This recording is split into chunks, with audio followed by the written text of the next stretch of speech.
Durante años nos han platicado sobre la época del cine de oro de México, pero realmente ¿qué sabemos? ¿Qué fue lo que pasó? ¿Y por qué terminó? Aquí les contamos un poco de una de las épocas más bellas que ha vivido México hasta ahora en este medio tan especial que es el cine. La época de oro parte de las décadas de 1930 y 1950, empezando con la película Allá en el Rancho Grande de Fernando Fuentes. Su consideración como la primera película fue porque fue exhibida en la mayoría del continente americano y mostró a México como un serio productor de películas a nivel internacional.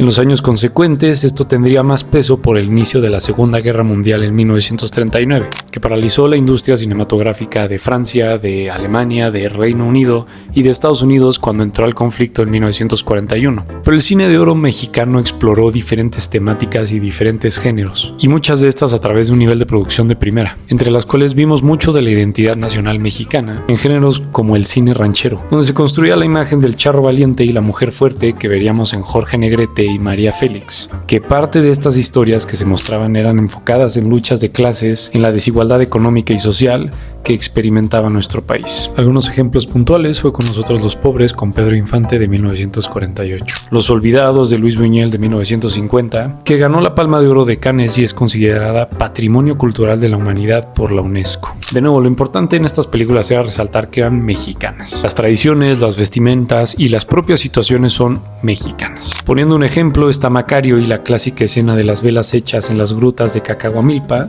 donde se usaron 3000 velas para iluminar la escena climática de la película. Macario hoy es considerada una de las joyas icónicas del cine mexicano. Y aunque se estrenó en 1960, es decir, después de la época del cine de oro, es innegable ver que aún cuenta con los valores de producción que se reflejaron en esos años. Es una de nuestras favoritas y su reconocimiento fue grande en esos años, ganando entre 1960 y 1963 10 premios nacionales y 12 internacionales, la mayoría por su trabajo de fotografía que estuvo a cargo de Gabriel Figueroa, quien dio un ojo, un tono y una imagen única al cine de México. Quizá una imagen más reconocida es la de María Félix, despertando en Enamorada en 1946. Sus ojos son prácticamente uno de los íconos fundantes del cine de oro de México. Con esta toma dirigida por Emilio El Indio Fernández, quien junto con Figueroa dio un cuerpo de trabajo único e inigualable en la historia de nuestro país. Y esto solo es una pequeña parte del cine de oro de México, el cual, como platicamos, abarcó diferentes géneros y diferentes historias, pasando a humor con Cantinflas en Ahí está el detalle de 1940 y Jorge Negrete en Dos tipos de cuidado, también con Pedro Infante, regresando al misticismo con Macario, cine negro y melodrama con La perla de 1947 y Salón México de 1949.